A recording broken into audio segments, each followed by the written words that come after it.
very nice to meet you. Thank you. You know, the story, how familiar were you with this story before kind of jumping on board? I wasn't familiar with it at all. I come from New Zealand.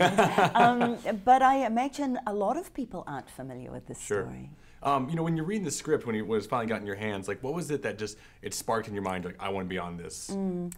I was inspired. Yeah. I was inspired by not just what Jim White achieved with that team and the legacy they created, but I was just inspired by the people. And the fact that, you know, their spiritual, emotional, and physical endurance made them amazing runners.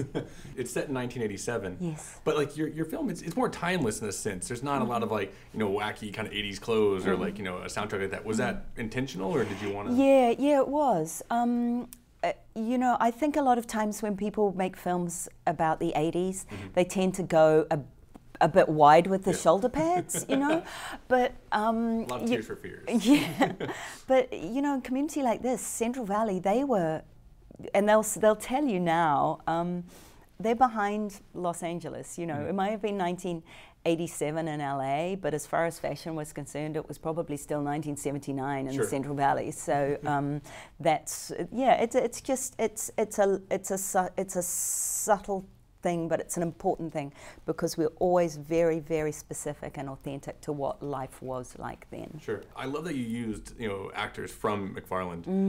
What were the rewards and challenges with using, you know, actors that have never been on a feature film set before? Yeah, look, it was all reward with those kids, really was. Nothing but joy. You know, it takes a lot of work. We created a team.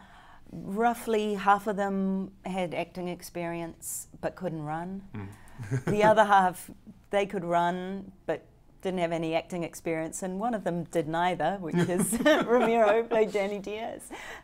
We found him in the Pizza Hut. I heard people were jealous of his eating abilities. Yeah. And so what we did was put them through really rigorous training. So the actors had to learn to run and the runners had to learn to act.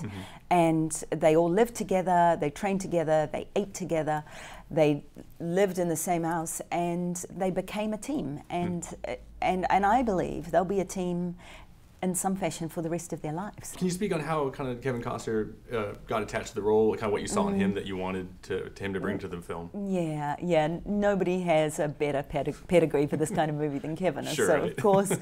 of course we wanted him, and how I got him was just to relentlessly pursue him like the stalker I am for, it felt like years, probably felt like decades to him. I think he said once, you know, I went into my living room and there she was. So just maniacally.